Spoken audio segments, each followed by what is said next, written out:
Hello, this is a review of the 2016 Volkswagen Golf base 5-door.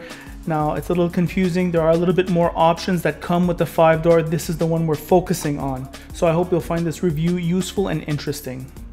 Redone in 2015, this 40-year-old car looks pretty good, I'd say. The 2015 refresh makes it look really good, including these hips on the rear wheels, which I find very attractive. This car starts at a hefty $21,000, but it does come with a lot of equipment and refinement that its competitors' base models do not have. This car does come with smallish 15-inch wheels. The rear trunk is impeccably finished. There's lots of room. You can fold down the seats flat 60/40, and you can get any cargo there. It's much more roomier in terms of cargo capacity than any sedan. Rear seating room is average. I sit behind myself quite comfortably, though anybody over 6 feet is going to be tight. The material is more designed, I think, for ruggedness than softness. Rear ventilation for a base car. When's the last time you saw that? The control weights are easy. There's no noise, vibration, harshness, and it is surprisingly quiet on the highway. The interior door is stylish, sober design. The touch points are excellent. At $21,000, it's an incredible value, though it can work its way up to $30,000. Of course, there's less value. Looking at the inside cabin, it's the familiar Volkswagen sober presentation. It doesn't get old, it just continues looking good. Big dials look at you straight in the face with a nice font. This car is easy to drive in the city despite it having a manual, and you can even toss it in turns and it's quite fun. It hasn't lost its fun to drive over time as most cars have. The touchscreen 6.5 inch is relatively straightforward to use. The commands here are easy enough and air conditioning is standard. There is a rear view camera. There is Android Auto and Apple CarPlay, heated seats, and washer nozzles of all things. This turbocharged 4-cylinder engine does 170 horsepower, 185 torque, 9.4 in the city, 6.4 on the highway. It does drink a lot of gas in the city, the owner told me. Here are my thoughts on the road.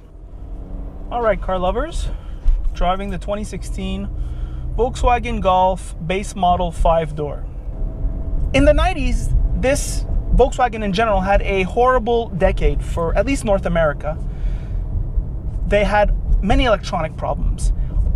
I can't not meet somebody who hasn't had a $1,000 bill at a Volkswagen dealership in the 90s for an intermittent electronic shit problem. All right? Fast forward today, at least during the lease period, when they do have problems, they're not as bad. If you put aside the reliability, if this is going to be a lease for you, then this is an excellent car. And let me explain why. In Canada, this car goes for about $21,000-ish. It has a lot of things that its competitors don't have. This steering wheel, this driver interface, I'm just going to start with the steering wheel, is really best in class. There is no better steering wheel, I think, for under $21,000 on the market. That is a huge driver interface. We touch the steering wheel every day, and if it's a nice soft leather, and if it's the right shape and the right thickness, it's just going to make your driving experience so much more pleasant. The manual transmission is easy to use. Unlike the higher performance Golf variants, for example, the Golf R, which when shifting from second to third, don't go too fast or else you're going to end up back in first. This car is, having that said, this car's shifter is really good. The clutch is soft, not too soft, but soft enough for it not to bother your calf. And like, it's geared just right. I mean, I'm driving around town. It's very easy to drive, very pleasant. This engine, this 4-cylinder turbo engine, is a little bit torquey. There's turbo lag, as always, but it is a bit torquey. So if you're not exactly in the right gear, the engine will pull you out of it. That's the advantage of having torque when you're driving a manual transmission. The visibility is wonderful, as you can imagine, in this car. The practicality, it being a hatchback, is wonderful. Another bonus about buying this Volkswagen product is that just because its styling is so timeless. The styling of this vehicle, I mean, I look at 2009s on the road, the ones that are well maintained, and they look so not old. they still look modern. And so there's a lot to be said about the styling of this car. This is what you're getting for $21,000. You're really getting a timeless styling. On the inside, no rattles. This car now has 3,800 kilometers. No rattles whatsoever. Beautiful finish. On the GTI and the Golf R, this finish is okay. On a $21,000 car, it's almost the same, and it looks and feels wonderful. Soft touch here on the horizontal surfaces. I mean, really, that's class leading, really. There's not a lot of its competitors that have like this much interior refinement. A little bit of lack of knee room here on for my right knee. Other gripes, the seats are very good for less than 30 minutes. Over 30 minutes, I find they're just a little bit, I don't know, I'm not finding the right position, let's just say. That's just me. The owner of this car likes her seats. What else is there to say about this vehicle? Well, the base radio sucks, as you can imagine. They all do with these cars. However, Volkswagen allows you to option up in a progressive way. The Germans are very good at that. The more you spend, the more you get. The rear seat room is good. It is not great. Its competitors have gotten bigger. All right. It's bigger than a Ford Focus, but that's about it. I think everyone else is equal or bigger to this car. However, 5'9", I fit very easy behind myself. Once again, when you go buy bulk items, you're gonna love that hatchback and those flat folding rear seats. It's wonderful.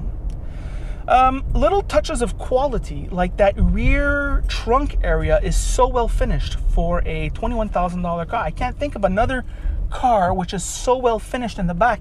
This is a type of attention to detail justifies Volkswagen charging a little bit more than its competitors easily.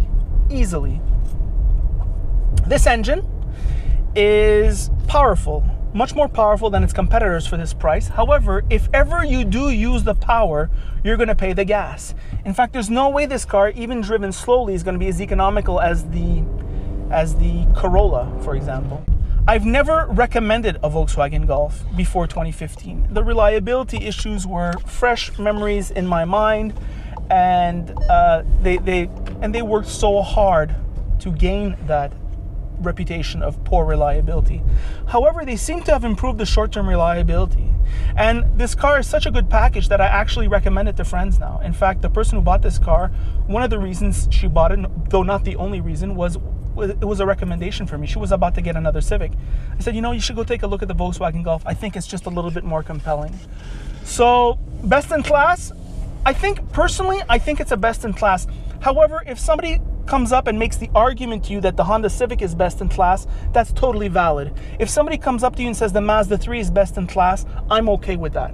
I'm just saying that this car, since short-term reliability doesn't seem to be a problem anymore, you have to try it, especially if you're leasing. It has to be on your hit list when you're out doing the test drives.